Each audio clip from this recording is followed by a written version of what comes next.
بسم اللہ الرحمن الرحیم۔ اب سوال یہ ہے کہ اگر امام فجر کی نماز پڑھا رہا ہے، اقامت ہو گئی ہے، تو اس سلسلے میں ایک فقہی مسئلہ میں ابھی ذکر کر دیتا ہوں۔ احادیث کی روشنی میں انشاءاللہ تعالی میں دوبارہ اس کو بیان کروں گا۔ فقہی مسئلہ فی الحال میں بیان کرتا ہوں۔ تو مسئلہ صاحب بحر شریعت نے لکھا کہ جماعت قائم ہونے کے بعد کسی نفل کا شروع کرنا جائز نہیں۔ جماعت جب قائم ہو گئی تو اس کے بعد کسی بھی نفل کا شروع کرنا جائز نہیں، سوائے سنت فجر کے،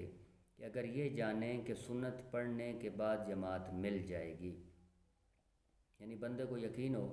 کہ میں سنتیں اپنی پڑھ سکتا ہوں اور پڑھنے کے بعد میں جماعت کے ساتھ مل جاؤں گا، تو پھر جو ہے وہ سنت فجر جو ہے وہ ادا کر سکتا ہے۔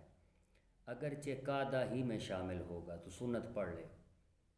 یعنی اس کو یقین ہے کہ میں قعدہ کے اندر، یعنی امام جب تشہد میں بیٹھتا ہے تو اس کو یقین ہے کہ میں سنتیں ادا کرنے کے بعد قعدہ میں شامل ہو جاؤں گا، تشہد میں شامل ہو جاؤں گا، تو سنت پڑھ لے۔ اب اس کا مسئلہ ایک اور یہ ہے کہ صف کے برابر کھڑے ہو کر نماز سنت جو ہے وہ ادا نہ کرے، بلکہ اس کو کوشش کرے کہ وہ اپنے گھر میں ہی فجر کی سنتیں جو ہے وہ ادا کر کے جائے، اور اگر مسجد میں جاتا ہے اور وہاں جماعت کھڑی ہو گئی ہے تو پھر کسی ایسی جگہ پڑھے جو صفوں کے پیچھے ہو،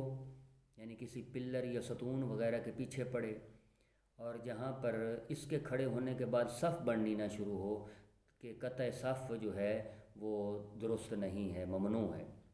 قطع صف پایا جائے گا، یعنی اس کے ادھر بھی بندے کھڑے ہو جائیں، ادھر بھی بندے کھڑے ہو جائیں، اور درمیان میں یہ حضرت جو ہے وہ سنتیں ادا کر رہے ہوں، تو یہ درست نہیں ہے۔ ستونوں کے پیچھے کھڑے ہو سکتا ہے، اسی طرح مسجد کے اندر نماز ہو رہی ہے تو باہر یہ کھڑا ہو کے یہ نماز جو ہے سنتیں ادا کر سکتا ہے۔ تو صف کے اندر کھڑا ہونا یہ درست نہیں۔ اور صاحب بار شریعت نے لکھا کہ آج کل اکثر عوام اس کا بالکل خیال نہیں کرتے اور اسی صف میں گھس کر شروع کر دیتے ہیں جہاں پر نماز ہو رہی ہوتی ہے، دیگر حضرات جو ہیں وہ اپنی فرض کی ادائیگی کر رہے ہوتے ہیں، تو یہ ناجائز ہے۔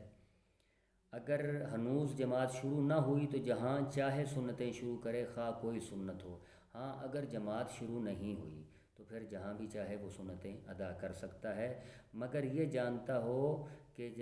میں اپنی سنتیں ادا کروں گا اور ادا کرنے کے بعد جماعت کھڑی ہو جائے گی تو پھر تو ٹھیک ہے،